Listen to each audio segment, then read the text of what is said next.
Hi, it's me, number 4, Naslet Katra. The Naslet Katra skeleton is one of the most controversial archaeological finds ever made in Egypt. It was discovered in 2000 by an Egyptian farmer who stumbled across it while he was looking for somewhere to relieve himself.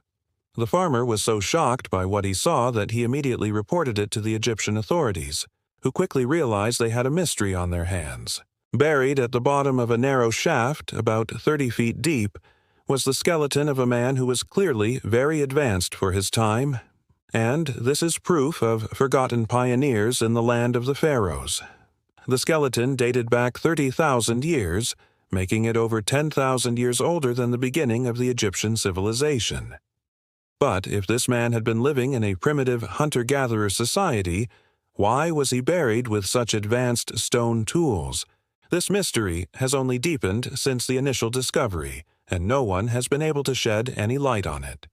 The Naderite culture was a prehistoric society that lived in what is now Egypt from around 40,000 BC to 20,000 BC. They are known for their distinctive skeletal features, including a large cranial ridge and a sagittal crest, which is a bony ridge that runs down the top of the skull. What makes them particularly interesting to anthropologists is that they appear to have been a hybrid race of early modern humans and Neanderthals. DNA testing suggests that the Naderites were a mix of Homo sapiens and Homo neanderthalensis, making them some of the first known hybrids of our species. They lived during a time when humans were migrating out of Africa and into Europe, Asia, and the rest of the world. Some geneticists believe that the Naderites are the missing link between Homo sapiens and Neanderthals, providing us with a physical link to our extinct cousins. The Naderites were likely a small group of people who split off from the main migration routes and settled in the relative isolation of the Egyptian desert. This would explain why they developed such distinct skeletal features and why they are so different from other human populations that existed at the same time. We know very little about the Natari culture because they left behind almost no artifacts. They didn't build monuments like the pyramids, or leave behind written records like the Rosetta Stone. But we do know a few things about them thanks to the skeletons they left behind. Naderite skeletons have been found with healed wounds, suggesting that they lived in a violent world where injuries were common. One skeleton even has a hole in its skull where an arrow or spear may have gone through. This individual survived for several years after being wounded, but ultimately died of unknown causes. In general, the Naderites seem to have been small, slender people with large brains. They were probably nomadic and followed herds of animals for food, supplementing their diet with plants and fruits. They were skilled hunters, but not on the level of the later Egyptians, who developed sophisticated hunting techniques and weapons. Now, back to the Naslet Katra skeleton. In 2000, an Egyptian farmer was digging in the desert when he hit something hard with his shovel. At first he thought it was a rock, but as he brushed away the sand, he realized it was a bone. He called over his friends and they began to unearth more bones until they had uncovered a complete skeleton. They reported the discovery to the Egyptian authorities, who sent a team of archaeologists to the site. The archaeologists were shocked by what they found. The skeleton was unlike anything they had ever seen before, and they knew they had made an important discovery. The team carefully excavated the site, uncovering more bones and artifacts. They found that the skeleton was male and estimated that he was about 5 feet tall. He was buried with a number of stone tools, including knives, axes, and scrapers.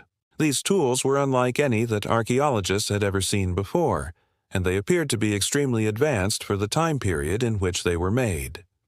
The archaeologists also found a number of animal bones that had been butchered in a very specific way. This suggested that the man buried at the site was not just a primitive hunter-gatherer, but had a much more complex and sophisticated culture than anyone had previously imagined.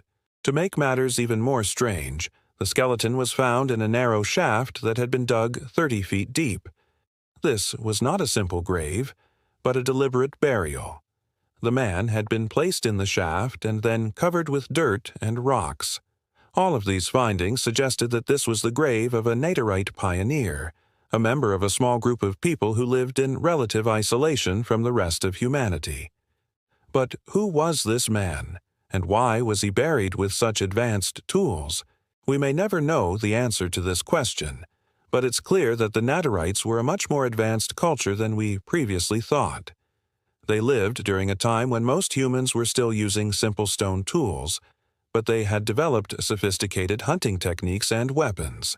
They also had a complex burial ritual, and may have even had a rudimentary form of religion. When the news of the discovery spread, the scientific community was shocked. No one could believe that such an advanced culture had existed in Egypt 30,000 years ago. Some experts even claimed that the tools found with the skeleton were not primitive at all, but rather highly advanced. According to these experts, the tools are too well made and sophisticated to have been created by primitive hunter-gatherer society. One of the most controversial aspects of the discovery is the claim that the tools are evidence of a lost civilization in Egypt. According to this theory, there was a great civilization in Egypt 30,000 years ago that was wiped out by a natural disaster or some other cataclysmic event. The tools found with the skeleton are evidence of this lost civilization. Others argue that the tools are simply too old to have been made by an ancient Egyptian. They claim that the true age of the skeleton is closer to 10,000 years, not 30,000 years. One of the most intriguing aspects of the discovery is the possibility that the Naturites had contact with an advanced civilization from the Middle East. According to some experts, the tools found with the skeleton are too advanced to have been created without outside help. It's possible that the Naturites came into contact with a Middle Eastern civilization and learned how to make these tools. Unfortunately, the discovery of the Nazlet Cather skeleton has been largely ignored by mainstream archaeologists. They are reluctant to accept the possibility of a lost civilization in Egypt, and they refuse to consider the possibility that the Naturites were more advanced than they realize. The truth is, we don't know much about the Naturites, and it's possible that they were more advanced than we think. The discovery of the Nazlet Cather skeleton is a reminder that there is still so much that we don't know about the world. There are still undiscovered civilizations and lost technologies waiting to be found, and it's only a matter of time before they are discovered. Thanks for watching. If you liked this video, please subscribe and leave a comment below to tell me what you thought. And if you want to learn more about amazing discoveries, stay tuned for more content. Thank you for watching.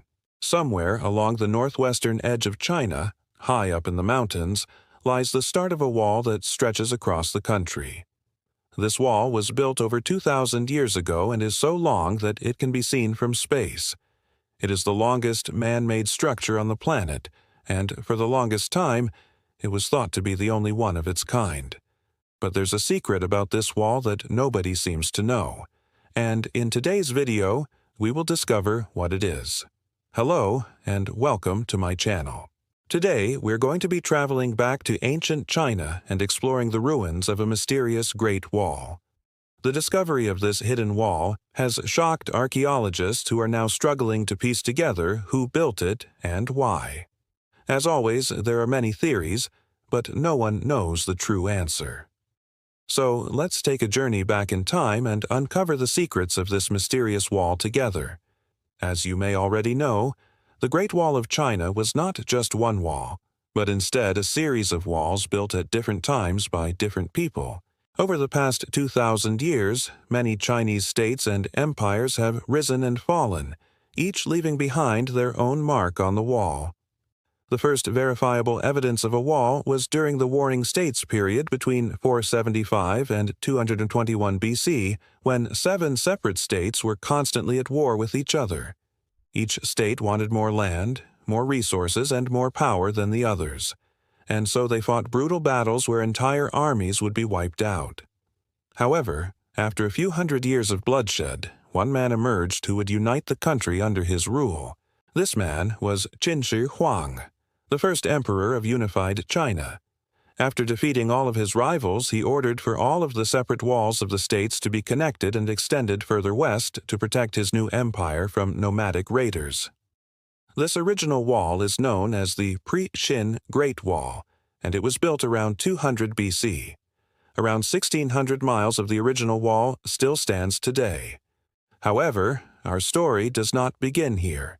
You see, hundreds of years before Qin Shi Huang united the country, there was another empire on the other side of the world. Now, many of you may recognize the name Fu Xi. He was a legendary Chinese emperor who ruled for 120 years and is credited with inventing agriculture, fishing nets, and even the concept of yin and yang. According to legend, the Great Wall of China actually began here with Fu Xi. In fact, it is said that Fu Xi was the first man to build a wall to protect his people from invaders. But there is a problem. Fu Xi is considered a mythical figure, and many historians believe that he never existed. However, some recent discoveries might change everything. Archaeologists have uncovered the ruins of a mysterious structure high up in the mountains near the end of the Gobi Desert. At first, they thought that it was part of the Great Wall built by the Emperor Qin. However, after careful inspection, they realized that it was much older and couldn't possibly be his work. This is because the style of construction is crude and unlike anything else that came after it. This suggests that the builders of this wall didn't have access to advanced tools or techniques that were developed later on. Even stranger is that the wall suddenly ends after only 18 miles, as if the builders simply stopped in the middle of nowhere. Nobody knows why they stopped or where they went. Some say they finished the wall on the other side of the mountains, but without any records or written evidence, we cannot be sure. But perhaps the biggest shock of all is the age of this mysterious wall. Carbon dating of the wood used in its construction has revealed that it was built around 3,900 years ago. This means that it predates the mythical Emperor Fu Xi by at least 500 years. Now, you may be asking yourself, why does this matter? After all, if Fu Xi was a mythical figure, then how could there be physical evidence of his existence? Well, for the longest time, historians have been debating whether Fu Xi was real or not. Some argue that he was based on a real person, while others claim that he was an entirely mythical figure. There's really no way to know for sure. However, this new discovery has given us a lot to think about. If this wall really is 3,900 years old, then it begs the question, who built it? Was it the legendary Emperor Fu Xi, or was he just another victim of history, erased from the records by the sands of time? But wait, there's more. Other discoveries have shown that the first settlements of this region date back only 4,500 years ago. This means that whoever built this wall did so during the very first moments of Chinese civilization. But who were these people? Were they the ancestors of modern Chinese people? Or were they an entirely different group of people? Again, we don't know. But what we do know is that this wall wasn't built by the Chinese, and so the mystery only deepens. What we do know is that the Chinese people were not the first to settle in this region. In fact, DNA analysis has shown that the first settlers came from Central Asia 5,000 years ago. These people were hunter-gatherers who lived off the land. However, around 4,500 years ago, they began to farm the land and raise livestock, which led to the development of the first settlements. Over the next few hundred years, more and more people moved into the area and settled down. By the time Fu Xi supposedly came to power, there were probably tens of thousands of people living in this region. And so, who were these people? Who were the first farmers of China? Unfortunately, again, we don't know. However, we do know that they spoke an ancient language that is unrelated to modern Chinese. This suggests that they were not the ancestors of the Chinese people, but instead a completely different group of people. And so the big question becomes, why did they build this wall? What were they trying to protect themselves from? Well, unfortunately, we don't know. But there are a few theories. Some historians believe that the wall was built to protect the people from nomadic raiders from the east. Others believe that it was built to keep wild animals away from the settlements. Whatever the reason, we may never know for sure. But here's the thing. All of this information is based on the assumption that this wall was built by the Chinese people. However, what if I told you that this wall has nothing to do with the Chinese at all? What if I told you that it was actually built by an entirely different group of people? Well, it turns out that there's evidence to support this theory. You see, when archaeologists first discovered this wall, they noticed something very strange. The bricks used to build the wall were not made by hand, but instead were made using a machine called a brick press. This machine is very sophisticated and was not invented until about 2,000 years ago. However, the carbon dating of this wall showed that it was built at least 500 years before the brick press was invented. This means that someone was using a technology that was 2,000 years ahead of its time. This isn't the only evidence that points to an advanced civilization building this wall. In fact, there are several other pieces of evidence that I've yet to tell you about. For example, there are many other structures in the area that suggest an advanced level of engineering. There are tombs with incredibly detailed artwork. There are buildings with multiple stories. And there is even evidence of running water and sewage systems.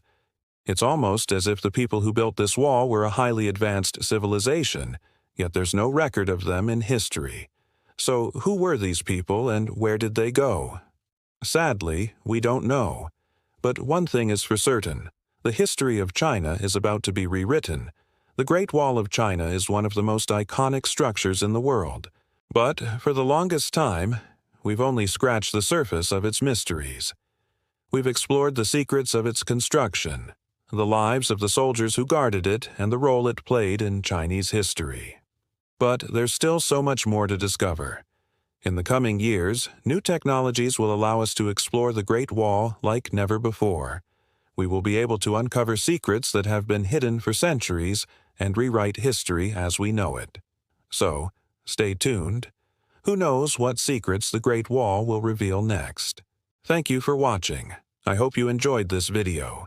If you liked it, please hit the like button and subscribe for more content. I would also like to take a moment to say a special thank you to our supporters whose names you can see on the screen right now. I'll see you in the next video.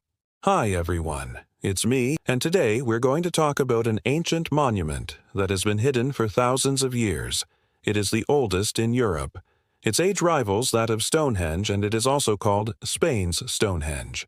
This megalithic site has been compared to Stonehenge and other famous prehistoric complexes like Avebury and Karnak. Some say it is even more impressive than Stonehenge, and yet most people have never heard of it. The site we are talking about is the Dolmen of Guadalperal. It is located near the town of Guadalperal in the central region of Extremadura. The Guadalperal dolmen is one of over 500 dolmens found in this region alone, which is why the area is also known as the Land of the Giants or the Region of the Titans. In total, there are more than 3,000 dolmens spread across the Iberian Peninsula. This makes them the megalithic builders of Europe, and the Iberian Peninsula is considered the cradle of megalithism. But what exactly is a dolmen?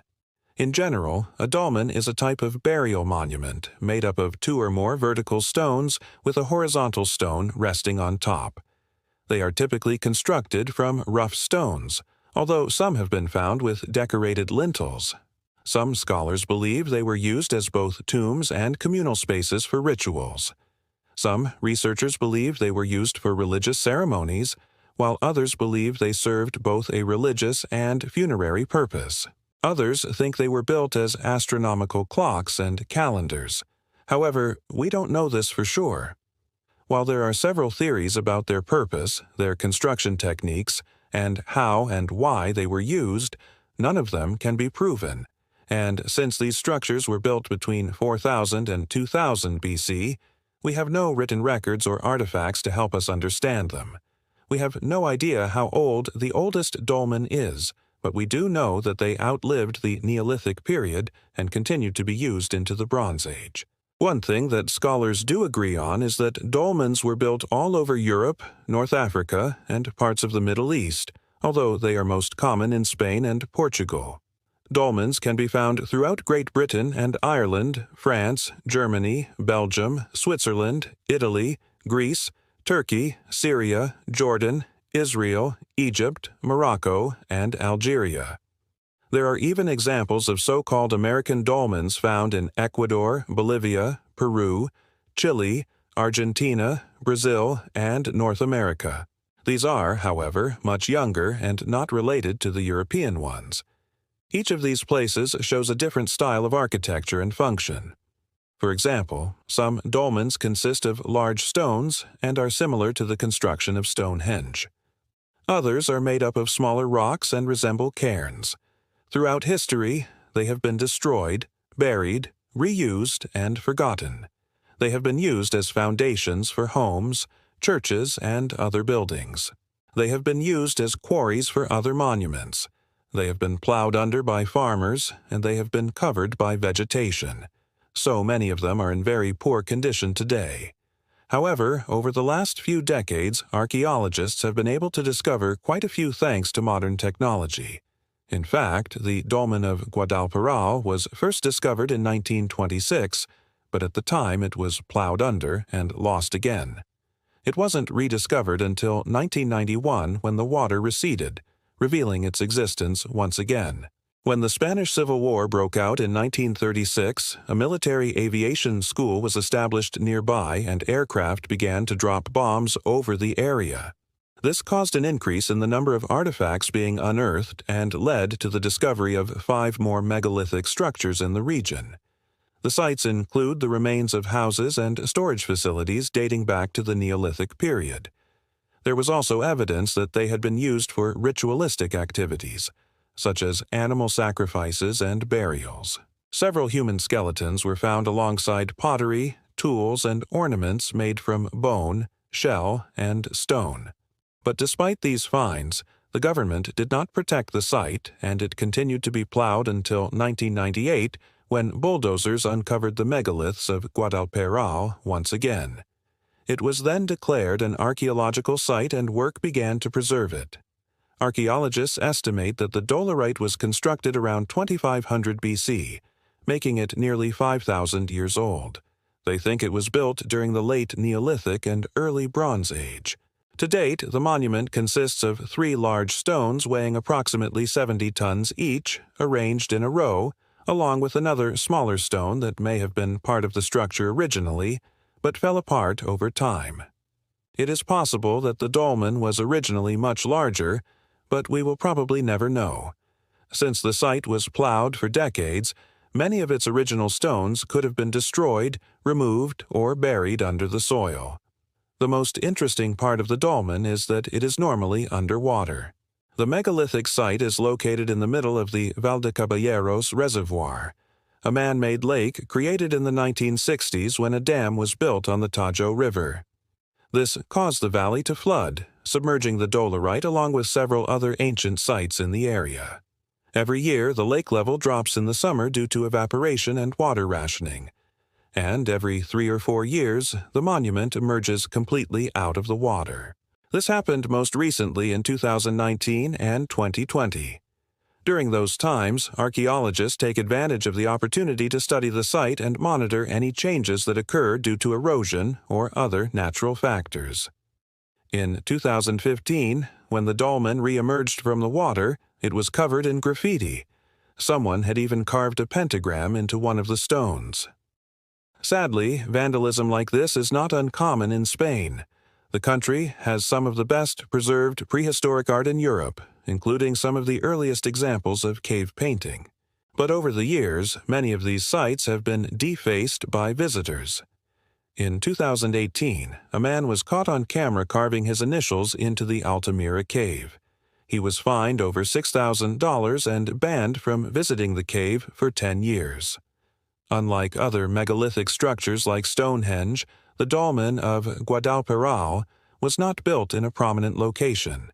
It was built in a secluded valley surrounded by hills, far away from the nearest village. It is unclear if this was done for protection or to hide the site from outsiders. But whatever the reason, it is likely that only a small number of people knew about its existence. Today, the dolerite is part of a larger protected area known as the Zepa de las Medullas. This includes several other sites of archaeological interest, such as the ruins of a Roman villa and a medieval castle. The area is home to a variety of wildlife, including birds of prey, reptiles, amphibians, fish, and mammals. The landscape is characterized by rolling hills, dense forests, and open fields. The area is popular with hikers and birdwatchers. Some researchers speculate that the dolmen was deliberately built here to align with certain stars in the night sky. For example, it is thought that the three main stones could represent the three stars in Orion's belt. Others say that the dolmen was built to align with the rising sun on the summer solstice. However, there is no solid evidence to support either theory. Many people who visit the dolmen of Guadalparao are amazed by its size and age. It is difficult to imagine the effort and resources required to build such a structure without the use of modern tools. It is also amazing to think that the dolmen was hidden for so many years, only to be discovered by chance.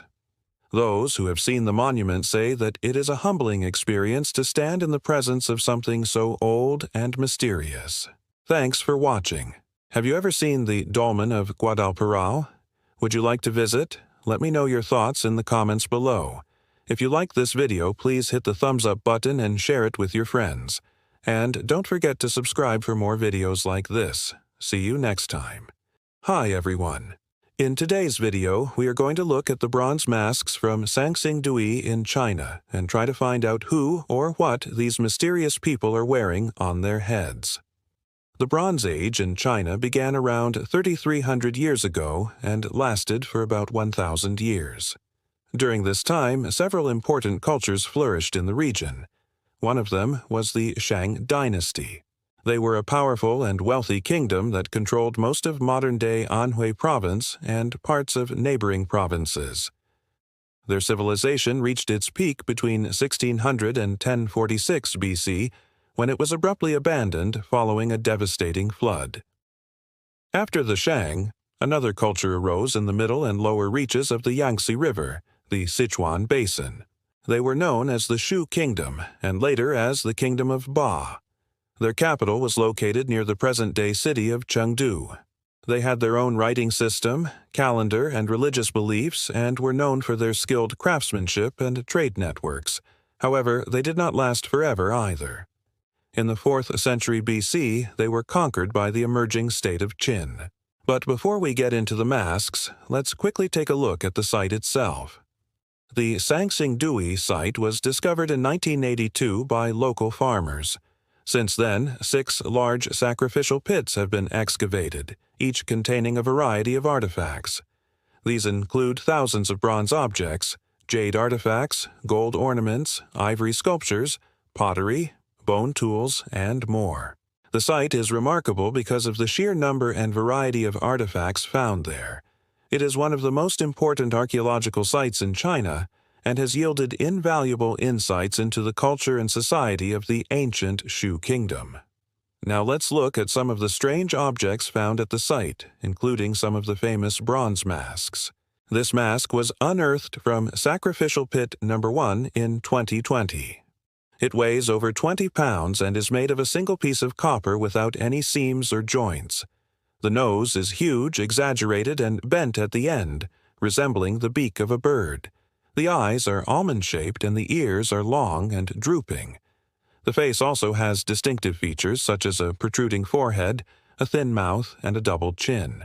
The mask has no facial hair, but it does have 2 holes on each side of the cheeks, which may have been for attaching whiskers or other facial decorations.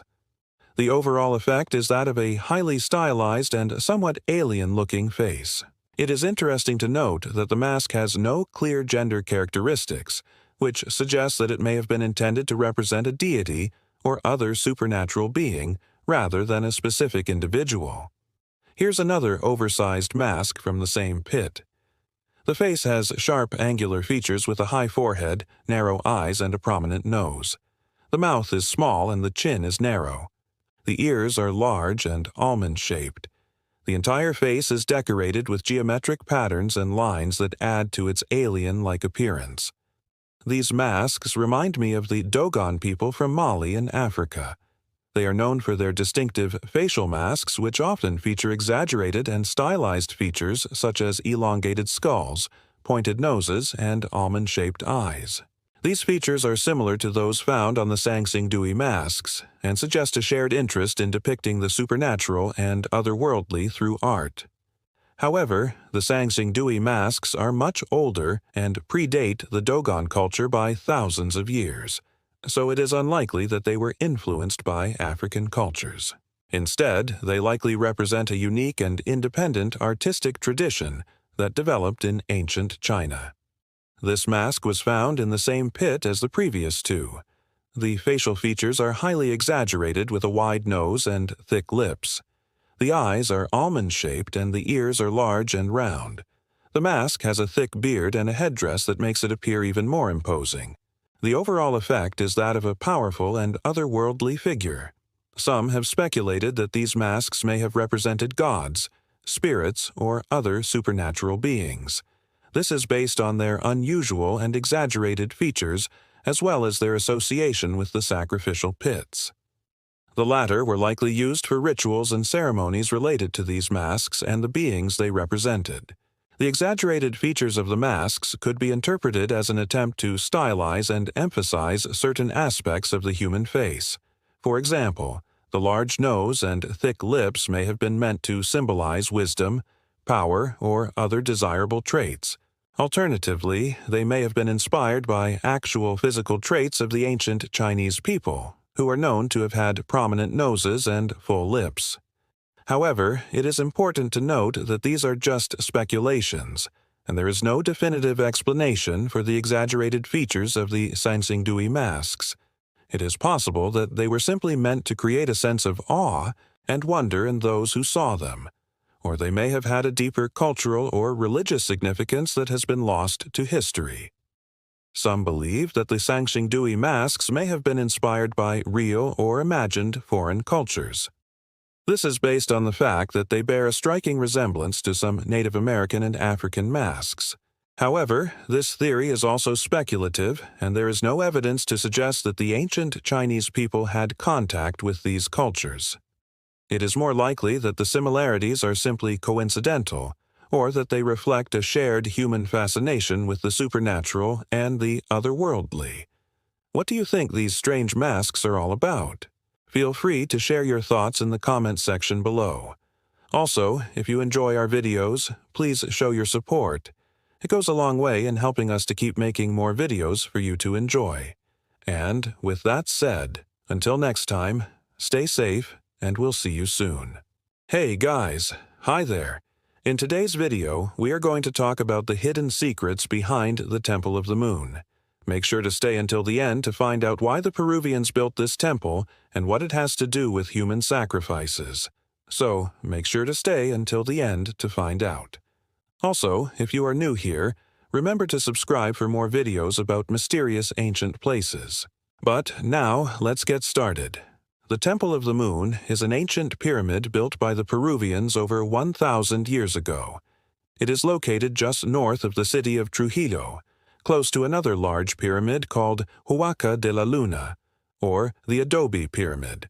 Its original name was probably Huacacuru, which means the place where the moon is born. It is one of the most important archaeological sites in Peru.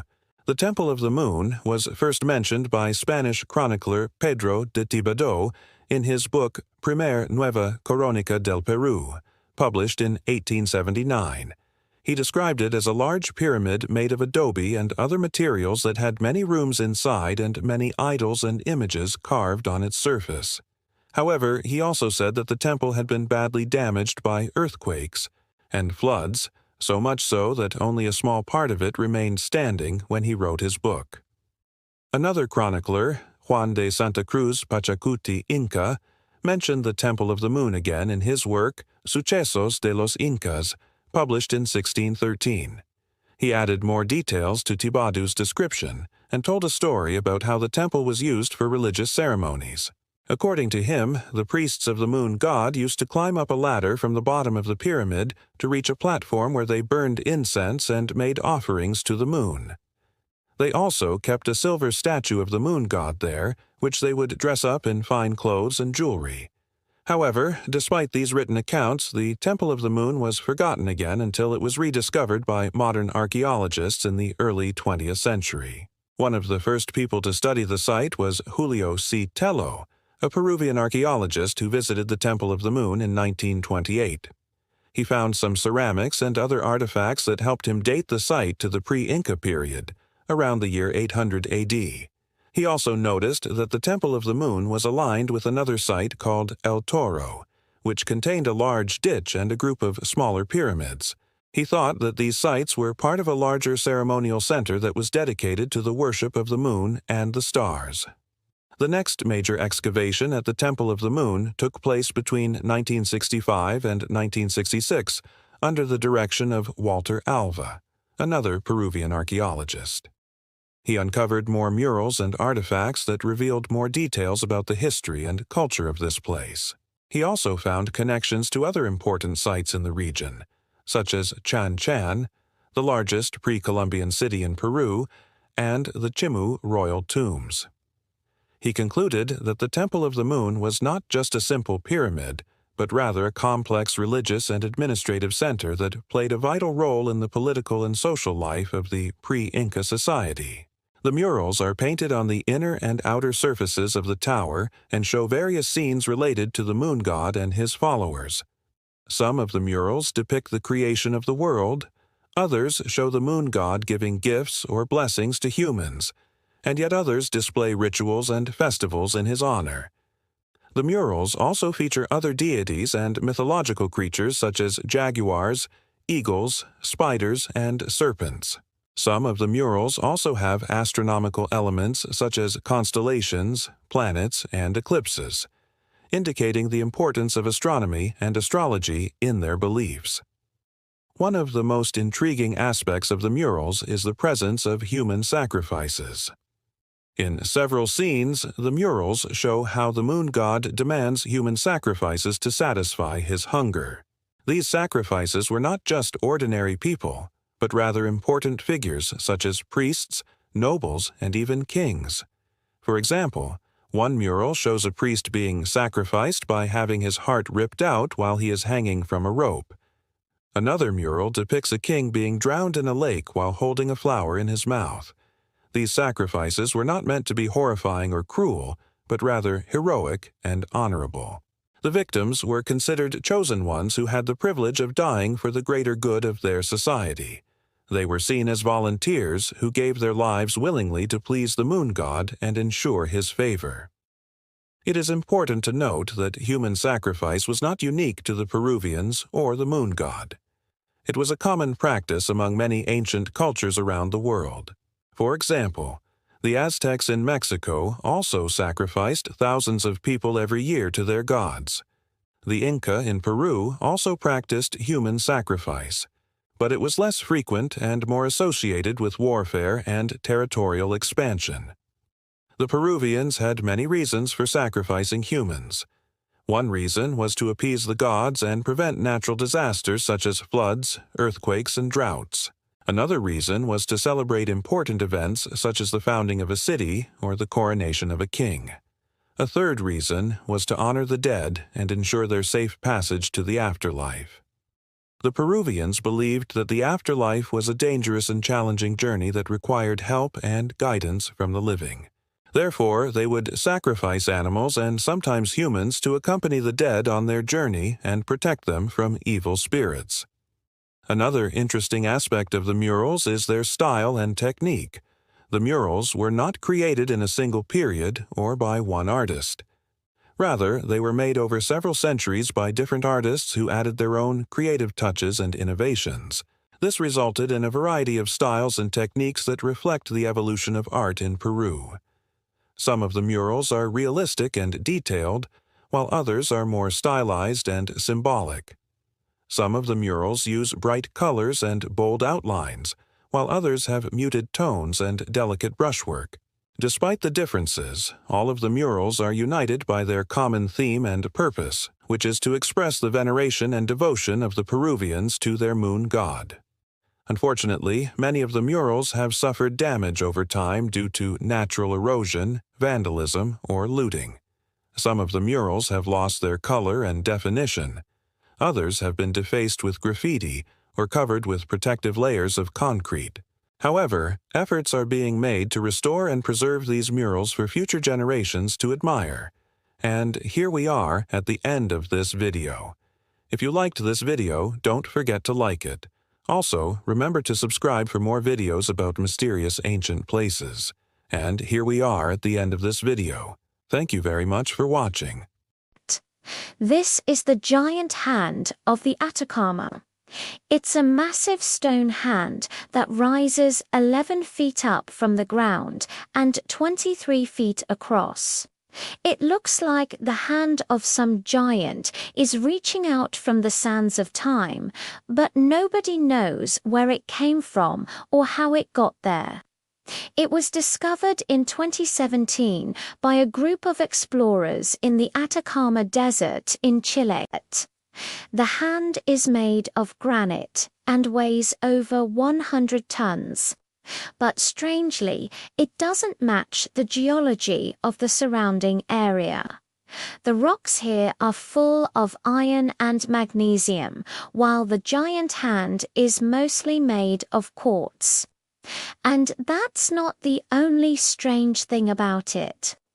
The tips of the fingers are polished, as if someone had spent a lot of time smoothing them out. But there are no tools or markings anywhere nearby that could have been used to do this. Some believe the hand may have come from a lost civilization that lived in the Atacama Desert thousands of years ago. Others say it's a hoax, but nobody knows for sure. What do you think? Let me know in the comments below. In the mountains of Serbia, an archaeologist found 3,000-year-old figurines with strange symbols carved into them. The symbols were a mystery for decades until a new study revealed their secret. Hi, it's me, and this is the channel. The symbols are known as the Vinca symbols, after the Vinca culture that created them. This Neolithic culture thrived in what is today Serbia, Romania, Bulgaria, and Ukraine between 4500 and 2800 BCE, which means these symbols are around 6,500 years old. They date to a time when farming was just getting started in Europe. Pottery and polished stone tools were all the rage, and long before the wheel, writing or bronze were invented. It was a time before anything resembling a city existed, and at least 500 years before humans would start building pyramids. We know quite a lot about the Vinca culture because they left behind so many artifacts, but the story of the Vinca figurines is a bit different. They've been found at only 2 sites, both in Serbia. The first site is the Vinca settlement, and the second is the nearby Rasim site. Here, archaeologists uncovered nearly 3,000 broken pieces of pottery, but they also discovered 28 figurines carved from limestone. All but 3 of those figurines have the same strange spiral pattern carved into them, along with other more recognizable patterns like lines, dots, and triangles. Unfortunately, most of the figurines were broken, probably by people who looted the graves they were buried in sometime in the distant past. Only 1 figurine was found complete, the rest broken beyond repair. It took a while for anyone to pay much attention to the spirals. Archaeologists spent decades trying to understand the more complex patterns, such as this one, which is found on a handful of figurines. Some scholars thought these could be early examples of writing, but nobody knew for sure because we didn't know if the markings had any meaning or how to read them. So scientists turned their attention to other things. For example, the triangle symbol appears so often that some experts believed it could be an early form of a sun symbol, or perhaps represented the sky. And the line pattern is so simple that it probably meant something basic like a year or a day. There are even more complicated patterns with what appear to be human faces. These could have represented certain animals or maybe gods. But none of these patterns include the spiral, which continued to be a mystery. Then, in 1975, an archaeologist named Miloje Vasilic claimed that he'd finally cracked the case. According to his analysis, the spiral pattern indicated a deity. To support this claim, he pointed out that the pattern looks very similar to the horns of a bull. This made sense because archaeologists had already discovered plenty of bull skulls and other cattle bones at the Vinca settlements. Cattle were probably an important part of their religion, like they are in many cultures today, so the spiral pattern could have been a symbol of a bull god. And there was something else. The spiral pattern was only ever found on figurines that were female. Of the 28 figurines with spiral patterns, not a single male figurine has one. If that doesn't scream religious iconography, I don't know what does. Vasilic theorized that the females represented worshippers and the males represented priests. He also believed that the other patterns on the figurines held deeper meaning. For example, the triangles symbolized the sky, and the lines symbolized the earth.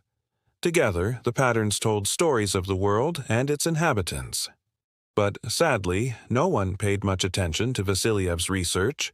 In fact, it took another 47 years for the next person to seriously propose a reading of the Vinca symbols.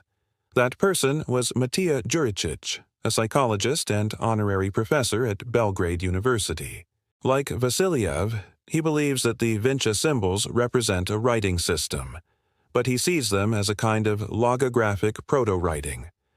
Logographic writing is a system in which each symbol stands for an entire word, like the ancient Egyptian hieroglyphs. Proto-writing is a transitional stage on the way to true writing. It's when a society starts using symbols to communicate information, but hasn't developed a true phonetic alphabet. To demonstrate that the Vinca symbols were a type of proto-writing, Đuričić needed to show that they conveyed meaning. He accomplished this by spotting patterns within the patterns, specifically in the placement of the marks. For example, if a line intersected a spiral, the mark carried a different meaning than if the line stood alone. Đuričić called these combinations integral signs. By analyzing 152 of the spiral patterns, he managed to identify 101 unique integral signs. He then correlated those signs with nearby artifacts to see if he could figure out what they meant. He matched them with animal bones, plant seeds, and geometric shapes. For example, the sign with 2 spirals probably referred to a deer because deer bones were always found nearby. The sign with the spiral and dot probably referred to a bird because bird bones were always found nearby. And the sign with the spiral and triangle probably referred to a sheep because sheep bones were always found nearby.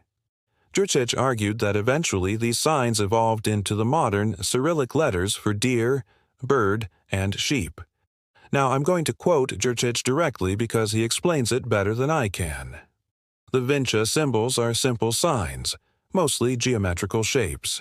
Using these signs, every phenomenon of the surrounding world could be described using a small number of basic signs, including natural objects and phenomena and human activities, technology, religious cult practices, and mythology.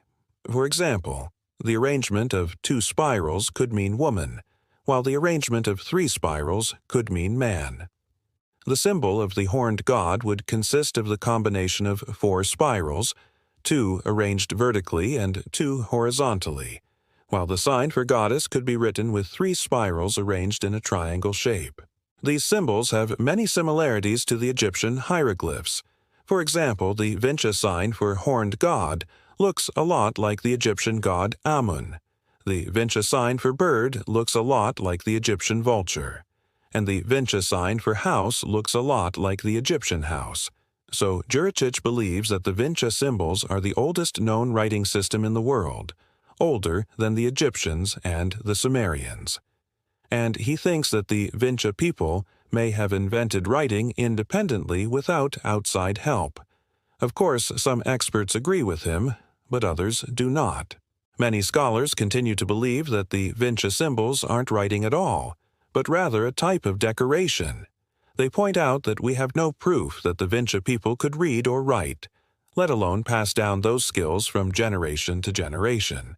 After all, literacy requires an educated class of scribes, but we have no evidence of scribes among the Vinca. We also have no bilingual inscriptions that might connect the symbols to spoken language. There's also a problem with the dating.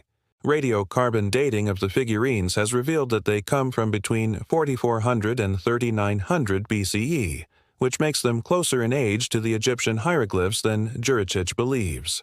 And to be honest, I'm a little skeptical myself.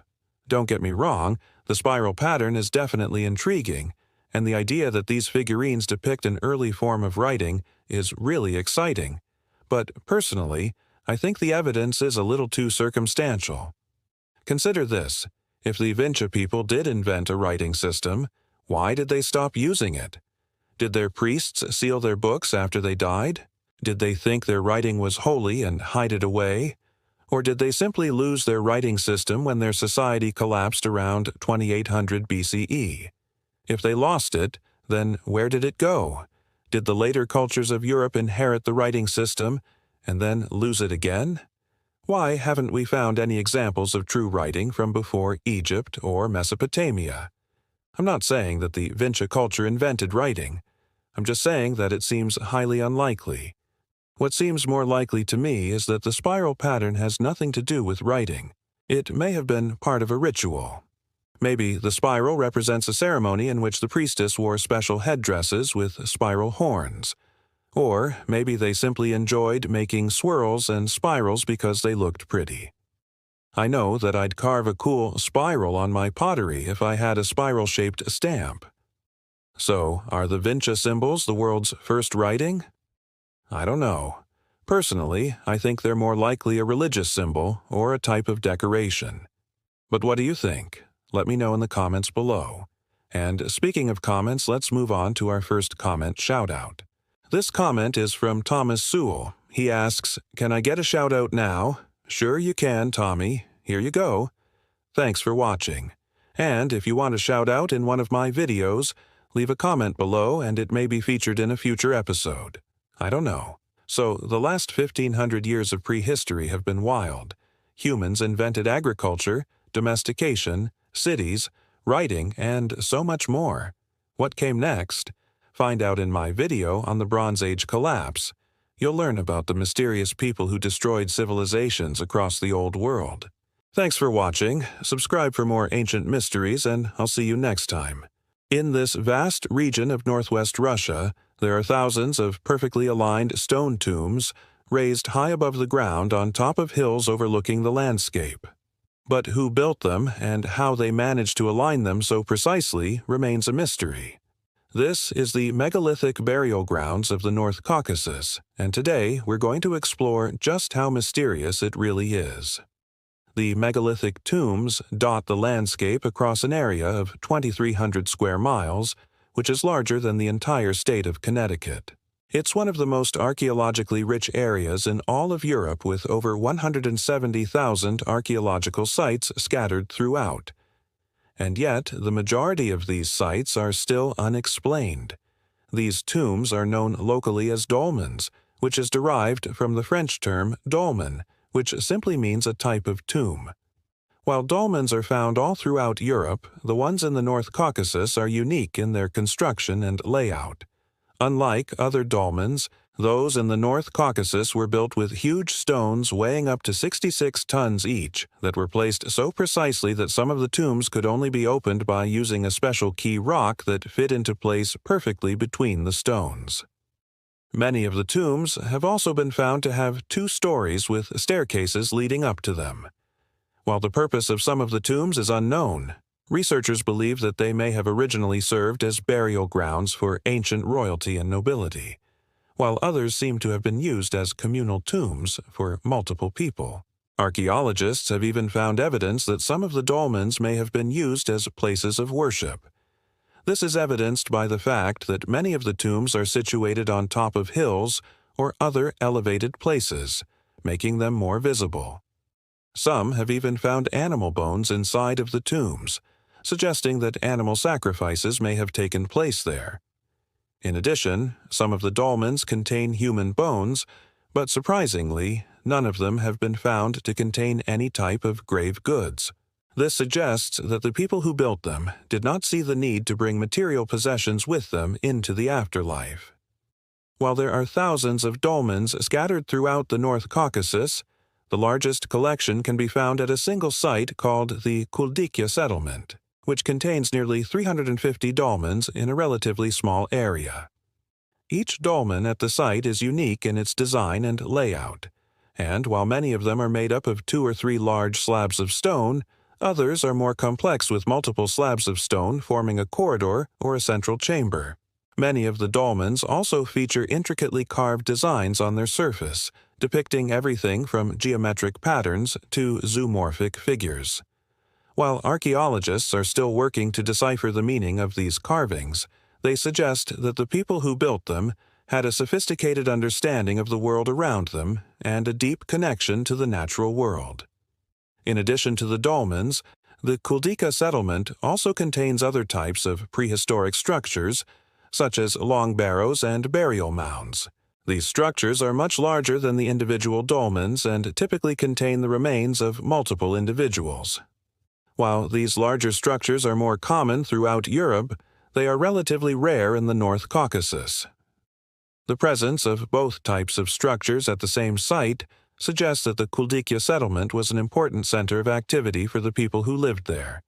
And yet, despite its size and importance, archaeologists have found very little evidence of everyday life at the settlement. There are no signs of homes or other types of permanent structures, suggesting that the people who lived here may have been nomadic or semi-nomadic. There's also very little evidence of agriculture, suggesting that the people who lived here were hunters and gatherers. However, archaeologists have found evidence that the people who lived here were skilled craftsmen and had a deep understanding of astronomy. The precision with which they aligned the stones in the dolmens suggests that they had a sophisticated understanding of the stars and the planets, and they likely used this knowledge to inform their religious beliefs and practices. Unfortunately, we don't know exactly who they are, because nobody from this culture was able to leave behind any written records. And what makes the situation even more difficult is that the area has seen a lot of activity since then. As a result, there are few archaeological sites from this period that have not been looted or destroyed. What's more, because the dolmens are made out of stone, they haven't preserved well over time, and archaeologists are left with little to work with. This has left us with more questions than answers about the people who built them and the purpose they served. What we do know is that the first mention of these tombs came in the 18th century when Russian explorer and cartographer S.G. Glinka recorded the existence of a number of dolmens near the Kuban River. However, it wasn't until the early 20th century that serious excavations began to take place. One of the first people to study the dolmens was Soviet archaeologist V.I. Ropinsky, who excavated several sites in the 1930s and 40s. His work was interrupted by World War II, however, and he was ultimately executed by the Nazis in 1944. After the war, several other Soviet archaeologists continued to study the dolmens, including A.P. Smirnov and A. Malashko. Their work led to the identification of thousands of dolmens throughout the region and the recognition of the North Caucasus as a significant archaeological site. Today, the dolmens of the North Caucasus continue to be an important focus of archaeological research. In recent years, archaeologists have used new technologies and methods to study the dolmens in greater detail. For example, they've used ground-penetrating radar to identify buried features without having to excavate them. They've also used scientific dating methods to determine the age of the dolmens and the remains found inside of them. These new methods have led to new discoveries and a better understanding of the dolmens. For example, archaeologists have discovered that some of the dolmens were used for multiple burials over a long period of time. They've also found evidence that some of the tombs may have been reused as ritual sites after the people who built them had died out. Despite all of this research, however, there are still many unanswered questions about the dolmens of the North Caucasus. For example, archaeologists still don't know for sure how the stones were moved and lifted into place. While some have speculated that the people who built the dolmens used ramps and levers to move the stones, others argue that they may have used more sophisticated techniques. This debate is ongoing, and it's likely that we won't know the answer for some time. Another major question is why the construction of the dolmens stopped so abruptly. In a matter of just a few centuries, the people who built them went from constructing large and elaborate tombs to smaller and simpler ones. This decline in complexity coincides with the end of the Bronze Age in the North Caucasus, which may suggest that the two are related. However, it's unclear whether the change in burial practices was caused by a change in beliefs or by external factors such as climate change or a decline in population. There are many theories about who built the dolmens, but no one knows for sure. Some archaeologists believe that they were constructed by the Kitoi tribe, a group of people who lived in the North Caucasus during the Bronze Age. Others believe that they were built by a mysterious civilization known as the Danuna, who are mentioned in ancient texts but have never been identified. Still, others believe that the dolmens were built by a lost tribe of Israelites or by a group of ancient Egyptians who traveled to the North Caucasus and settled there. While these theories are fascinating, they're all speculative and there's no concrete evidence to support any of them. The truth is, the dolmens of the North Caucasus remain one of the greatest mysteries of prehistory. They are a testament to the ingenuity and creativity of the people who built them, but they are also a reminder of how much we don't know about the past. As archaeologists continue to study the dolmens, however, we may one day be able to answer some of the questions that have puzzled scholars for centuries. Who built these tombs and why? What happened to the people who built them? And what was the purpose of the strange carvings found on their surface? Only time will tell if we ever find the answers. Thanks for watching. Hey guys, you've probably heard about the amazing temples of Angkor, the largest religious monument in the world, home to some of the most stunning architecture and carvings in existence, all located deep in the Cambodian jungle. It is a place that brings thousands of tourists every year, and it's been featured in many documentaries. But although this site is now a UNESCO World Heritage Monument, there are still so many hidden secrets, lost temples, and ancient mysteries yet to be discovered. In today's video, we're going to explore the Angkorian period in Cambodia and look at some of the hidden ruins that are only just being uncovered. We will discover entire temples that have been swallowed by the roots of giant trees and left to decay in the jungle. We will see how archaeologists are slowly uncovering these ancient sites and bringing them back to life for the world to admire. And we will learn about the fascinating history of these lost temples and what they can teach us about the Khmer civilization. But before we begin, make sure to hit that like button for more videos. Also, stick around until the end to hear about one of the most extraordinary discoveries ever made at Angkor. The lost city of Angkor was once the capital of the Khmer Empire, a powerful and prosperous kingdom that ruled over much of Southeast Asia between the 9th and 13th centuries. At its peak, the city was home to over 1 million people and was one of the largest urban areas in the world. But today, only a small fraction of Angkor remains above ground. Most of the city is buried under centuries of dirt and vegetation, hiding its secrets from the modern world. For centuries, the jungle has been reclaiming the lost city, swallowing up entire temples and turning them into mysterious mounds of earth and stone. Vines and trees have wrapped themselves around ancient towers, while roots have dug deep into the foundations of crumbling walls. It is as if nature itself is trying to hide the secrets of Angkor, or perhaps to protect them from those who would do them harm. One of the most remarkable things about the lost temples of Angkor is the way that nature has reclaimed them. In some cases, trees have grown out of the very stones themselves, creating a sense of wonder and awe. Roots have woven themselves together to form natural bridges over broken walls, while vines have turned into leafy canopies that obscure entire structures from view. It is as if the jungle is alive, growing and changing with each passing year. Yet, despite the challenges posed by nature, archaeologists and explorers continue to venture into the jungle in search of lost temples. Armed with nothing but machetes and shovels, they hack away at the undergrowth and uncover the secrets that lie beneath. They carefully brush away centuries of dirt and reveal the intricate carvings and designs that adorn the temple walls.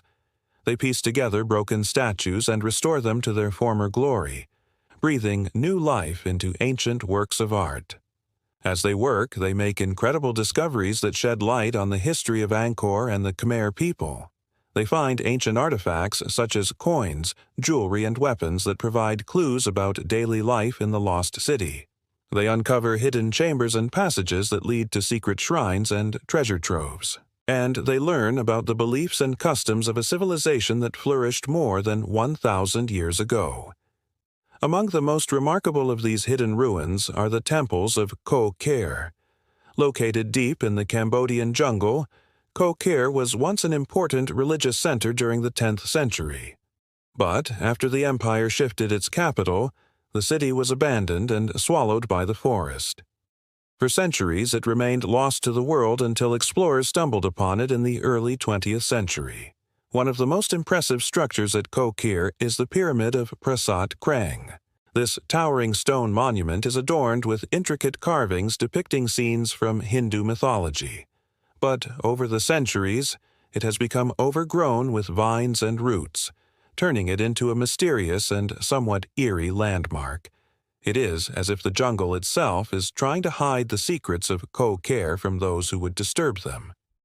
Another fascinating site at Ko Kher is the Temple of Krol Ko. This structure is almost completely covered in roots, leaving only a small portion of its walls visible above ground. As archaeologists work to clear away the vegetation, they hope to uncover more of the temple's secrets and learn more about its history. But perhaps the most haunting ruins at Ko Kher are the lingams scattered throughout the city. These ancient stone pillars are remnants of a time when the Khmer people practiced a form of Hinduism known as Shaivism. But now they are covered in moss and creepers, creating a sense of mystery and intrigue. The discovery of Ko Kher is just one example of the many lost temples that are only now being uncovered in the Angkorian jungle. In fact, archaeologists estimate that there are still dozens of temples hidden beneath the jungle floor, waiting to be found. Each of these temples has the potential to unlock new secrets about the Khmer civilization and the ancient history of Southeast Asia. One of the most exciting recent discoveries was made in 2012 when a team of researchers uncovered the Temple of Bante Shrey. This temple is particularly fascinating because it is made entirely of pink sandstone and is decorated with some of the most beautiful carvings ever seen in Angkor. However, unlike many other temples in the area, Bante Shrey was not built during the peak of the Khmer Empire. Instead, it was constructed in the 10th century during a period of decline. This makes it a unique and valuable resource for understanding how the Khmer people adapted to changing circumstances and how they continued to create works of art and architecture even in difficult times. The discovery of Bante Shrey was particularly remarkable because it was made using non-invasive techniques such as laser scanning and photogrammetry. This means that the temple was uncovered without causing any damage to the site or disturbing the surrounding environment. Instead, researchers were able to create a detailed 3D model of the temple using cutting-edge technology. This not only allowed them to study the temple from the comfort of their labs, but it also made it possible for people around the world to explore Bante Shrey virtually. However, despite the technological advances that have made it possible to explore ancient ruins in new ways, there is still no substitute for the thrill of discovery that comes from exploring the jungle firsthand. For archaeologists and explorers, the search for lost temples is more than just a scientific endeavor. It is a journey into the unknown, a chance to connect with the past and a reminder of the enduring legacy of the Khmer people. So the next time you hear about the amazing temples of Angkor, remember that there are still many more secrets hidden beneath the jungle canopy, waiting to be uncovered. Angkor Thom was once the last and greatest capital of the Khmer Empire, home to the magnificent Bayon Temple with its enigmatic smiling faces. But after the empire's decline, the city was abandoned and fell into disrepair. Over the centuries, the jungle has reclaimed much of Angkor Thom, turning it into a mysterious and somewhat eerie landscape. Among the most haunting ruins of Angkor Thom is the Elephant Terrace. This vast platform was once decorated with intricate carvings of elephants and other creatures, but now it is covered in moss and creepers, creating a sense of mystery and intrigue. But perhaps the most enigmatic structure in all of Angkor Thom is the Baphuon Temple. This enormous pyramid-like monument is adorned with intricate carvings depicting scenes from ancient myths and legends. However, over the centuries, it has become overgrown with vegetation, turning it into a mysterious and somewhat eerie landmark. Despite its crumbling state, the Baphuon Temple continues to captivate the imaginations of visitors from around the world. Its lost levels buried underground, hiding their secrets from the modern world. But archaeologists are working hard to uncover the truth about this ancient monument and bring it back to life. With each passing year, they make new discoveries that shed light on the history of Angkor Thom and the Khmer Empire. They find ancient artifacts such as coins, jewelry, and weapons that provide clues about daily life in the lost city. They uncover hidden chambers and passages that lead to secret shrines and treasure troves. And they learn about the beliefs and customs of a civilization that flourished more than 1,000 years ago. So, while much of Angkor Thom remains lost to the jungle, there is still hope that one day its secrets will be uncovered and its beauty will be restored. When you visit Angkor Wat today, take a moment to appreciate the jungle that surrounds you. Remember that you are standing on sacred ground where ancient temples are hidden and new discoveries are being made all the time. Who knows what secrets the jungle is hiding? Perhaps one day you will be the one to discover the next lost temple of Angkor. If you enjoyed this video, please leave a like and comment below about which lost temple was your favorite. Don't forget to subscribe for more updates. Thanks for watching. Hi, it's me. No. 9. The Kokno Stone Spirals. For centuries, archaeologists have been stumped by a massive carved rock monolith covered with mysterious spirals located near the banks of the River Endrick in the Scottish Highlands. It is one of the most mysterious archaeological sites in all of Scotland. But what is its purpose? And why do so many people believe that it was used as a gigantic star map over 3,000 years ago? The stone circle dates back to around 830 BC. But who were the people who created such an enigma, and what were they thinking when they did so? And why is it that some believe this could be the oldest example of scientific thought ever uncovered? There are no surviving records of the Picts, meaning we have little idea about their religious beliefs, societal structure, language, or even how they should be pronounced. Archaeologists can only speculate and piece together their way of life based on artifacts found at sites like these. In 1839, during construction work on a bridge near the village of Coeno in the Scottish Highlands, workers came across a strange boulder that was covered in peculiar spiral shapes. Some believed it may have been a millstone that had become dislodged from somewhere else and simply rolled here. However, in 1847, it was determined that the spirals were actually carved into the rock and that the stone monolith must have always been here. Archaeologists discovered that the design on the rock face had been deliberately smashed and defaced over 2,000 years ago. Many of the spirals are broken and incomplete, which led to much speculation about the site's origins and purpose. Is it possible that whoever made this monument had wanted to hide it from prying eyes all those years ago? Or perhaps it was simply robbed for other constructions. The name Kokno comes from the Gaelic word coes, meaning shore or bank. The stone is located on the north bank of the River Endrick just outside the small village of Balmaha. It stands around 2 meters tall and weighs approximately 18 tons. Standing at the side of a pathway along the lake, many believe the stone monolith was deliberately placed here and not simply left by chance. It is easy to see why. On the largest flat surface of the boulder are 5 distinct spirals which appear to start from a central point and then wind outwards. One spiral has been broken off, leaving only part of it remaining, while another appears to curl back on itself. But what is truly fascinating about the Kokno stone circle is that the spirals appear to align with several significant stars within the night sky.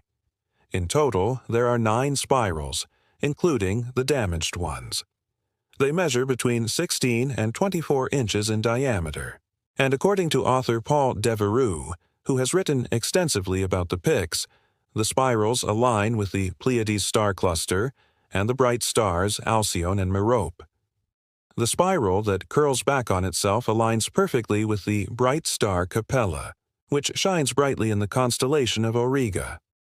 According to folklorist and mythographer W. Y. Evans Wentz, when the spiral is restored, it will be seen that it points directly to the North Star. Other broken spirals are thought to point to the Hyades and the Pleiades, making the Kokno stone circle one of the oldest and most accurate star maps in existence. However, there are other theories to explain the carvings. Historian and archaeologist Ian Armite believes the design on the Kokno stone is best described as a palmette design rather than spirals. He says the motifs resemble stylized leaves or petals. According to Armite, each motif consists of 2 or 3 curving lines which interconnect, forming compartments between them. He believes that the compartments would have originally contained abstract patterns. However, the designs were smashed and defaced long ago, leaving us with only the outline of the plant-like shapes today. Amy believes the pattern could have originated from the Caucasus Mountains in what is now Georgia and Azerbaijan. This region was once home to an ancient civilization known as the Kingdom of Colchis, made famous by the Greek myth of Jason and the Argonauts. If he is right, the designs would have been brought to Scotland via Iberia and Brittany around 3,000 years ago. Amy says the style doesn't fit in with Pictish art. While the Picts often depicted animals and zoomorphic figures in their art, they didn't typically draw plants. According to Armite, the palmette design is found throughout Europe and the Middle East and dates back to around 3300 BC. He believes the pattern may have been adopted by early European cultures who encountered it and carried with them as they migrated around the continent. If true, the Kokno stone circle could have been used as a type of ritual ground or place of worship. However, there is also evidence that it may have served a more sinister purpose. Around the base of the stone monolith, archaeologists have found flint knives, animal bones, and the skull of a young woman who appeared to have been deliberately smashed. Many believe the rock monolith was used as a place of sacrifice where Pictish tribes performed rituals honoring the goddess of death and the underworld. These days, we often think of the goddess of the underworld as being synonymous with evil. However, in reality, she was a benevolent deity who helped guide souls through the underworld and into the next life. To the Picts and many other ancient cultures, she was an important part of keeping the world in balance. Without her help, the dead would not be able to pass on, and the living would have no hope of being resurrected in the afterlife. According to local folklore, the stone monolith was once surrounded by a ring of standing stones, some of which still remain. The stone circle was likely used for ceremonial purposes, and the central pillar acted as a focus point. Many believe the pillars would have been decorated with symbols and patterns relating to the Pictish tribe's beliefs and religion. Unfortunately, most of these symbols have either worn away or been lost to time. The spiral patterns on the Kokno stone are the only examples of such decorations that remain. Some have speculated that the central pillar might have acted as a burial monument for a revered chief or king. However, nothing has ever been found beneath the stone to confirm this theory. It is also possible that the nearby river played a part in the ceremonies. After all, water features frequently in mythology and folklore and was often seen as a source of great power. Until archaeologists can uncover more evidence about the Kokno stone circles, past and purpose, we may never know for sure. All that we can do is speculate about the lives and customs of the Pictish tribes based on the very limited evidence that remains. One thing is for sure, though, if the spirals do indeed align with certain stars, it would prove that the Picts possessed an advanced knowledge of astronomy and mathematics. Perhaps they were more scientifically advanced than any of the other ancient cultures of Europe. Other stone circles in Scotland, such as Skara Brae, include burial chambers and have yielded human remains, suggesting they were used for burying the dead and helping their souls pass on into the afterlife. As mentioned earlier, the Cockno stone circle has also yielded human bones, although we don't know for sure if they belonged to a single individual. The nearby village of Balmaha gets its name from an old Scottish Gaelic word meaning the sandy shore. Near the village is the modern-day Conic Hill, which rises 1723 feet above sea level. From the summit, you can get a breathtaking view of the surrounding area, and on a clear night, the stars are said to twinkle like never before. Perhaps the best way to pay respects to the mysterious Pictish people is to visit the Cockno Stone Circle yourself and stare up at the stars. There is something truly humbling and inspiring about looking up at the night sky, knowing that ancient people looked up at the same stars thousands of years ago. Many modern-day astronomers believe the universe began around 13.8 billion years ago. However, some claim the universe is far older and that our reality is a reincarnation of a previous universe that existed before ours. Perhaps the Picts of Scotland knew this, and that's why they left behind such a fascinating monument as the Cockno Stone Circle. What do you think? Do you believe the Cockno Stone Circle was a star map used by the Picts? What purpose do you think it served? Let me know your thoughts in the comments section below. As always, guys, don't forget to subscribe for more videos like this one. Thanks for watching. Bye.